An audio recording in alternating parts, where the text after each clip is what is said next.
ओम शांति। आज है 29 अप्रैल, शिव बाबा की साकार मुरली। बाबा कहते हैं, मीठे बच्चे श्रीमती ही श्रेष्ठ बनाएगी। क्या कहा है बाबा ने? श्रीमती ही श्रेष्ठ बनाएगी, परमत व मनमत श्रापित कर देगी। परमत यानी किसी दूसरे व्यक्ति द्वारा दी गई सलाह, और मनमत अपनी मन के अनुसार अगर आप कुछ भी पुरुषार्थ कर रहे हैं तो वो श्रापित कर देगी। इसीलिए श्रीमत को कभी भी भूलो मत। प्रश्न है, सतो प्रधान पुरुषार्थी कौन और तमो प्रधान पुरुषार्थी कौन? बाबा कहते हैं, सतो प्रधान पुरुषार्थी बाप से पूरा वर्षा लेने का पुरुषार्थ व प्रतिज्ञा करते हैं। वह याद में रहने की रेस करते हैं और नंबर 1 जाने का लक्ष्य रखते हैं, जो तकदीर में होगा। अच्छा, प्रजा बनेंगे तो प्रजा ही सही। उनके आगे माया का ऐसा विघ्न आता है जो बाबा कहते हैं रेस से ही बाहर निकल जाते हैं। गीत है, मुझको सहारा देने वाले तेरा शुक्रिया। ओम शांति। बच्चे जब सम्मुख बैठते हैं तो जानते हैं हम जीव आत्माएं हैं। क्या है? हम जीव आत्माएं। यहाँ तो जीव आत्माएं ही होंगी ना, जब आत्मा को शरीर नहीं है। बाबा ने कहा, जब आत्मा को शरीर नहीं है तो नंगी है, अर्थात उसे अशरीरी कहा जाता है, बिना शरीर के। बाबा कहते हैं, तुम तो शरीर सहित बैठे हो। आत्मा व परम आत्मा जब तक शरीर न आए, शरीर में आत्मा, बाबा कहते हैं आत्मा व परमात्मा जब तक शरीर में न आए तब तक बोल नहीं सकते। तुम जीव आत्माएं जानती हो, अब बाप के सम्मुख बैठे हैं, हूबहू जैसे 5000 वर्ष पहले सम्मुख आए थे। बाबा कहते हैं, बच्चे जरूर बाप से ही वर्षा लेंगे। जानते हैं हम अपने परम पिता परमात्मा बेहद के बाप के सम्मुख बैठे हैं। क्यों बैठे हैं? बाप से बेहद का वर्षा लेने के लिए। जैसे स्कूल में समझते हैं, हम टीचर द्वारा इंजीनियरिंग सीखते हैं, बैरिस्ट्री सीखते हैं, यह एम ऑब्जेक्ट रहती है। तुम बच्चे समझते हो, परम पिता परमात्मा हमको ब्रह्मा के तन में बैठ राजयोग सिखाते हैं। भगवानुवाच्य। क्या कहा बाबा ने? भगवानुवाच्य क्या है? यह तो बच्चों को समझाया है। क्या समझाया है? कि भगवान निराकार को कहा जाता है। जीव आत्मा पुनर्जन्म जरूर लेती है। कोई भी सन्यासी से पूछो, मनुष्य पुनर्जन्म लेते हैं? तो ऐसे नहीं कहेंगे कि नहीं लेते हैं। नहीं तो 84 लाख कैसे कहते? पूछो, तुम पुनर्जन्म को मानते हो? बाबा पूछ रहे हैं। यह तो बरोबर है। आत्मा संस्कारों अनुसार, ध्यान देंगे, आत्मा संस्कारों अनुसार एक शरीर छोड़कर दूसरा लेती है। ऐसे करते करते मनुष्य 84 लाख जन्म नहीं लेते, परंतु 84 जन्म लेते हैं। इससे सिद्ध होता है पहला जन्म जरूर बहुत अच्छा सतो प्रधान होगा। लास्ट में छी तमो प्रधान होंगे। 16 कला से फिर 14 कला, 12 कला होती जाएंगी। पुनर्जन्म जरूर लेते हैं। बाबा कहते हैं, पूछना चाहिए, अच्छा परम पिता परमात्मा ने पुनर्जन्म लिया है या जन्म मरण रहित है? देखो, यह पॉइंट्स बहुत सूक्ष्म है, अंडरलाइन करेंगे। ये वाली पॉइंट बहुत सूक्ष्म है। अगर कहेंगे जन्म मरण रहित है तो फिर शिव जयंती सिद्ध नहीं होती। कहेंगे शिव जयंती तो मनाई जाती है, समझाया जाता है। हाँ, शिव जयंती है, परंतु जन्म के साथ फिर मरना जिसको कहा जाता है वह नहीं है। अगर मरे तो फिर पुनर्जन्म लेवे। बाबा कहते हैं बाप कभी पुनर्जन्म नहीं लेते, वह इस तन में एक ही बार आते हैं बस, फिर पुनर्जन्म में नहीं आते। परम पिता परमात्मा पुनर्जन्म रहित हैं। वह कभी सतो प्रधान से तमो नहीं बनते। आत्माएं तो सब जन्म मरण में आते आते पतित बन जाती हैं, फिर बाप आते हैं पावन बनाने। बाबा कहते हैं इससे सिद्ध होता है कि आत्मा ही पतित होती है। आत्मा पावन आती है, फिर माया पतित बना देती है। बाबा कहते हैं बाप कभी भी बच्चों को गंदी मत नहीं दे सकते। इस समय के पतित मनुष्य पतित मत देते हैं। अब पावन बाप कहते हैं कि पतित नहीं बनो, अर्थात विकारों में नहीं जाओ। रावण की मत से दुख धाम बन गया है, पहले सुख धाम था। ऐसे नहीं, बाप ही सुख दुख देते हैं। नहीं, बाप कभी बच्चों को दुख की मत नहीं दे सकते, माया ही दुख देती है। उस माया पर बाबा कहते हैं उस माया पर जीत पाने से ही तुम जगत जीत बनते हो। मनुष्य माया का अर्थ नहीं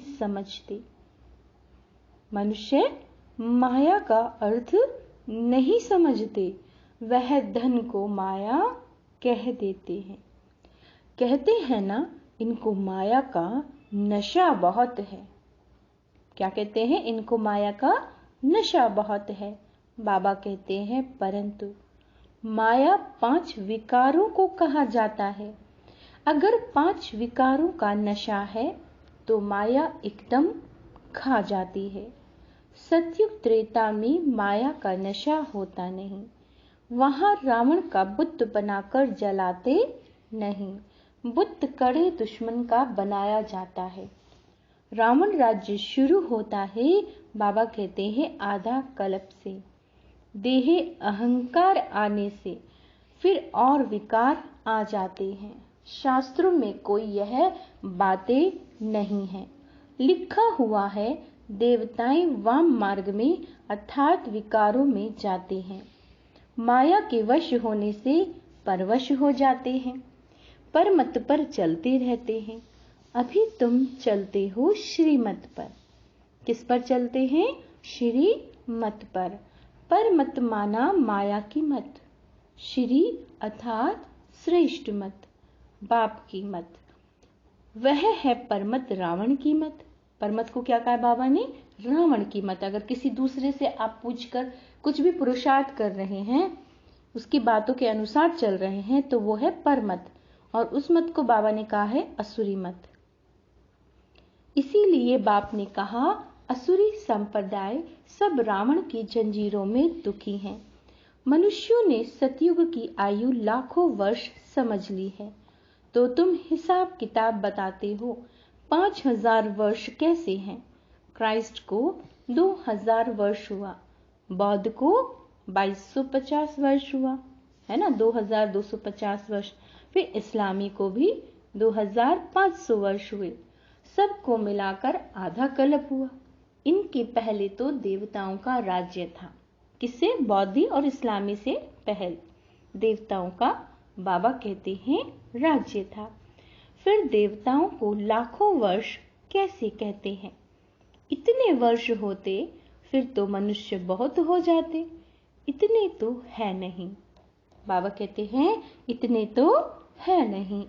5000 वर्ष में ही करोड़ों वर्ग मनुष्य हो जाते हैं। कहते भी हैं क्राइस्ट से 3000 वर्ष पहले भारत में आदि सनातन देवी देवता धर्म था।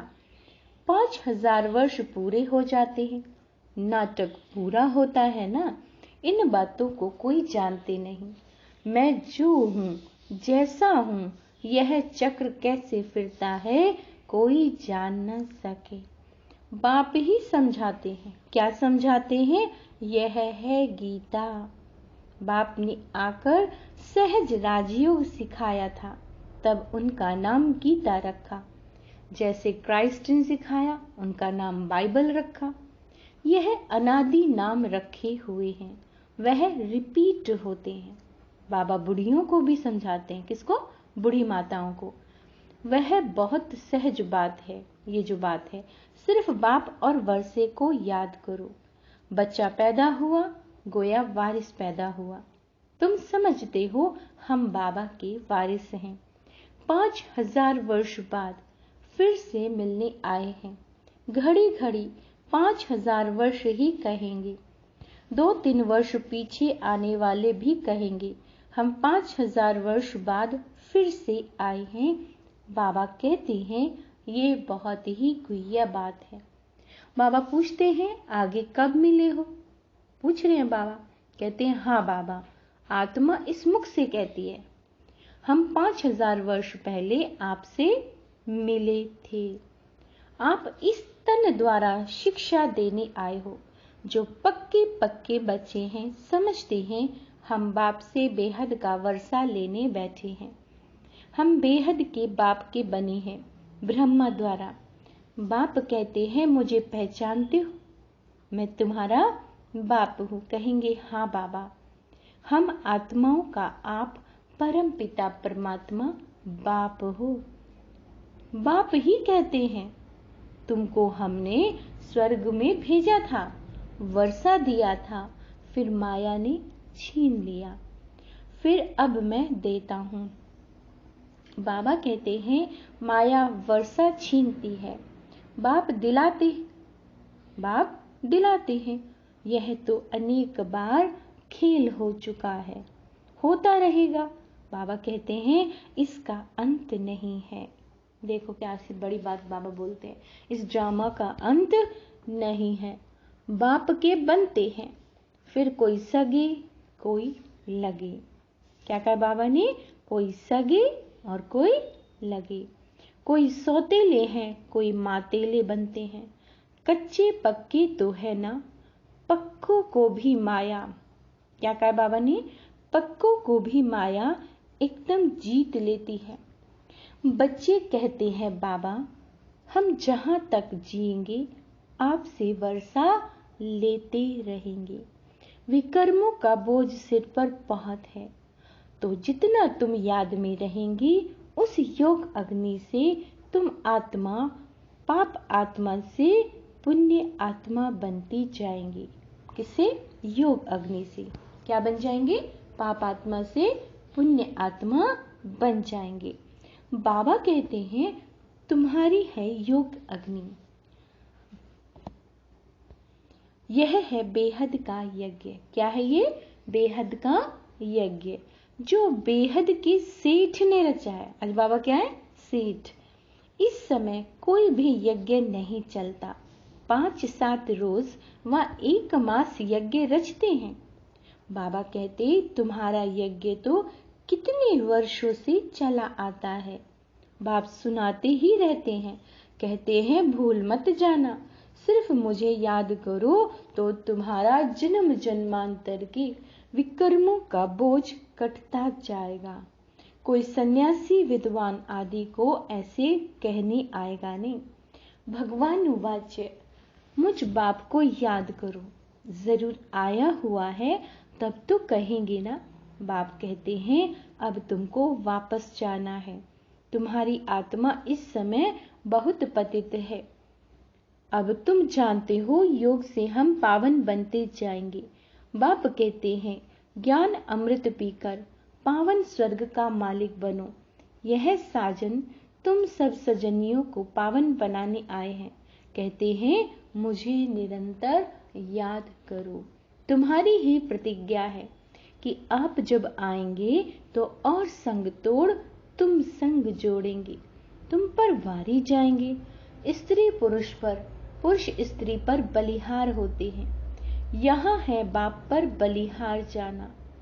बाबा कहते हैं शादी में एक दो पर बलिहार जाते हैं ना। अब बाप कहते हैं मनुष्य पर बलिहार नहीं जाना है। किस पर बलिहार नहीं जाना है? मनुष्य पर बलिहार नहीं जाना है। बाबा कहते हैं तुम्हारी प्रतिज्ञा है, आप पर बलिहार जाएंगे, आप हमारे पर बलिहार होना। बाबा कहते हैं तुम बलिहार जाओ तो 21 जन्म तुमको सदा सुखी बना दूंगा। कितना भारी वर्षा है। अब बाप कहते हैं मैं तुमको वर अर्थात वर्षा देता हूं, सिर्फ तुम निरंतर मुझे याद करो। शब्द पे ध्यान देंगे, निरंतर। श्रीमत से ही, श्रीमत से ही तुम श्रेष्ठ बनेंगे, यह भूलो मत। यह लक्ष्मी नारायण का चित्र भी घर में रख दो।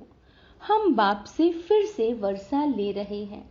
बाप परम धाम से आया हुआ है, परंतु माया चील भी कम नहीं है, पंजा मार देती है। बाबा कहते हैं सबकी बात नहीं है, सबकी बात नहीं है, नंबरवार है। कोई तो एकदम भूल जाते हैं, हम बाबा से वर्षा लेते हैं। यहाँ बैठे हैं तो नशा चढ़ता है, यहाँ से बाहर निकला और भूला। फिर सुबह को रिफ्रेश होते हैं, फिर सारा दिन भूल जाते हैं। 4-5 वर्ष अच्छी सर्विस करने वाले भी आज देखो है नहीं। कुछ अवज्ञा की, बाबा ने कहा कुछ अवज्ञा की तो माया ने जोर से थप्पड़ मारा और चले गए। बाबा कह देते हैं बच्चे माया बहुत कड़ी है। क्या कहा बाबा ने? सब इस बात पे बहुत ध्यान देंगे कि माया बहुत कड़ी है। अवज्ञा करने से माया एकदम गिरा देती है। इसीलिए गाया जाता है चढ़े तो चाखे प्रेम रस, चढ़े तो चाखे प्रेम रस, गिरे तो चकनाचूर। देखते हो कैसे चकनाचूर हो जाते हैं। बैकुंठ में तो जरूर चलेंगे, परंतु बाबा ने क्या कहा? बैकुंठ में जरूर चलेंगी वो आत्माएं, परंतु पद तो नंबरवार है ना। भल वहां सब सुखी रहते हैं, फिर भी मर्तबे तो है ना। स्कूल में मर्तबा पाने लिए ही पुरुषार्थ करते हैं, ऐसे नहीं प्रजा ही सही, जो तकदीर में होगा। बाबा कहते हैं नहीं, इसको तमो प्रधान पुरुषार्थ कहा जाता है। जो आत्मा ये सोचती है कि जो मिलना होगा मिल जाएगा, तो बाबा ने क्या कहा? इसको कहा जाता है तमो प्रधान पुरुषार्थ। सतो प्रधान उनको कहेंगे जो बाप से पूरा वर्षा लेने का पुरुषार्थ व प्रतिज्ञा करते हैं।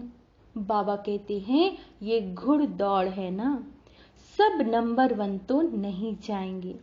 यह ह्यूमन रेस है। माया ऐसा विघ्न डालती है जो एकदम रेस से निकाल देती है। तुम्हारी ह्यूमन रेस है। आत्मा कहती है हम बहुत दुखी हुए हैं। कौन कहती है?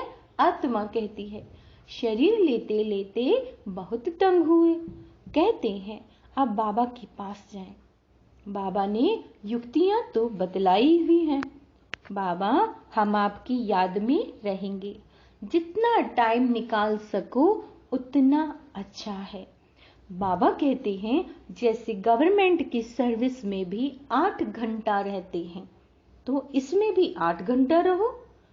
सृष्टि को स्वर्ग बनाना कितनी भारी सर्विस है ना? क्या बोला बाबा ने? कितनी भारी सर्विस है। सिर्फ बाप को याद करो और सुख धाम को यानी स्वर्ग को याद करो। बाबा कहते हैं बस 8 घंटा सर्विस की तो पूरा वर्षा पाएंगे। 8 घंटा टाइम टेबल बना लीजिए, है ना। अमृत वेले 2 घंटा, बीच में 2 घंटा, कर्म करते 2 घंटा, शाम के 2 घंटे, है ना। तो करते करते 8 घंटे हो ही जाएंगे ऐसे। तो बाबा कह रहे हैं ऐसे याद करते करते तुम्हारे विकर्म विनाश हो जाएंगे। 8 घंटा तुम इस सर्विस को दो, बाकी 16 घंटे तुम फ्री हो। वाह बाबा वाह। जितना हो सके घड़ी घड़ी याद करो। क्या कहा बाबा ने, शब्द पे ध्यान देंगे। जितना हो सके घड़ी घड़ी, है ना, बाबा को याद करना है। याद तो कहीं भी बैठे कर सकते हो। बाबा कहते हैं सबसे अच्छा टाइम तुमको सवेरे मिलेगा। सिंधी में कहते हैं सवेल सुमरण सवेल उधर। सवेरे जल्दी सोना और सवेरे जल्दी उठना, यह गुण मनुष्यों को बड़ा करता है। ज्ञानी लोग 8 घंटा नींद करते हैं। ज्ञानी लोग कितनी देर करते हैं? 8 घंटा नींद करते हैं। बाबा कहते हैं तुम्हारी नींद आधी होनी चाहिए। 4 घंटा नींद बस। कर्म योगी हो ना, रात को 10 बजे सो जाओ, 2 बजे उठो। नहीं उठ सकते हो तो 3 बजे उठो, 4 बजे उठो। वह फर्स्ट क्लास समय है। बाबा कहते हैं एकदम शांति रहती है, सभी अशरीरी बन जाते हैं। उस समय सन्नाटा बहुत होता है, जैसे कि मूल वतन हो जाता है। ऐसे लगता है जैसे सब मरे पड़े हैं। उस समय बाबा कहते हैं उस समय तुम बाबा को याद करेंगे तो फिर वह याद पक्की हो जाएगी। बाबा कहते हैं अमृत वेले की याद अच्छा असर करती है। बाबा बहुत करके रात को जगाते रहते हैं, जागते रहते हैं। स्थूल काम में, बाबा कहते हैं स्थूल काम में आने से माथा क्या हो जाता है? भारी हो जाता है। सूक्ष्म सर्विस में थकावट नहीं होती। कमाई थोड़े ही थकाएगी, कमाई से खुशी होगी, है ना। तो सभी सवेरे उठकर याद करने से बड़ी कमाई है। तो आज बाबा ने क्या कहा है? बाबा ने कहा है 8 घंटा जरूर सर्विस करनी है। अमृत वेले का समय बहुत अच्छा है। ज्यादा सभी सोए होते हैं तो बहुत अच्छा योग लगता है। अच्छा, मीठे मीठे सिक्के लदे बच्चों प्रति माता पिता बाप दादा का याद प्यार। Good morning. रूहानी बाप की रूहानी बच्चों को नमस्ते। हम रूहानी बच्चों के रूहानी बाप दादा को याद प्यार। गुड मॉर्निंग, नमस्ते मीठी बाबा, शुक्रिया बाबा, शुक्रिया। पहला पॉइंट है धारणा के लिए, सवेरे अमृत वेले उठकर अशरीरी बन बाप को याद करने का अभ्यास करना है। पूरा वर्षा लेने के लिए याद की रेस करनी है। क्या करनी है? याद की रेस करनी है। कम से कम 8 घंटा जरूर याद करना है। एक बाप पर बलिहार जाना है, पर मत मन मत पर न चल, एक बाप की श्रेष्ठ मत पर चलना है। ठीक है ना। वरदान है रूहानी एक्सरसाइज द्वारा वेट यानी बोझ को समाप्त करने वाली समान और समीप भाव। किसके द्वारा? रूहानी एक्सरसाइज के। रूहानी एक्सरसाइज करने से क्या खत्म हो जाता है? बोझ खत्म हो जाता है, वेट। बाबा कहते हैं रूहानी एक्सरसाइज अर्थात उसका क्या अर्थ है? अभी अभी निराकार, अभी अभी अव्यक्त फरिश्ता, अभी अभी साकारी कर्म योगी, अभी अभी विश्व सेवाधारी, है ना, फरिश्ता स्वरूप। ऐसी एक्सरसाइज रोज करो। एक दिन नहीं बोला बाबा ने। बाबा ने क्या कहा? ऐसी एक्सरसाइज रोज करो तो व्यर्थ का जो बोझ है वो समाप्त हो जाएगा। व्यर्थ, ध्यान देंगे, व्यर्थ। जब बोझ यानी वेट समाप्त हो, माशूक समान डबल लाइट बनो, तब जोड़ी अच्छी लगेगी। यदि माशूक हल्का है और आशिक भारी हो तो जोड़ी अच्छी नहीं लगेगी। रूहानी माशिक आशिकों को कहते हैं समान बनो। क्या कहा बाबा ने? समान बनो और समीप बनो। एक्सरसाइज करेंगे ना निराकारी आकारी वाली, तो बाबा ने क्या कहा, उससे हमारा इस रूहानी एक्सरसाइज से हमारे जो संकल्पों में व्यर्थ चलता है वो समाप्त हो जाएगा और हम भी बाबा जैसे हल्के हो जाएंगे। स्लोगन है, अपने जीवन रूपी गुलदस्ते द्वारा, अपने जीवन रूपी गुलदस्ते द्वारा दिव्यता की खुशबू फैलाना ही गुण मूर्त बनना है। अच्छा, ओम शांति।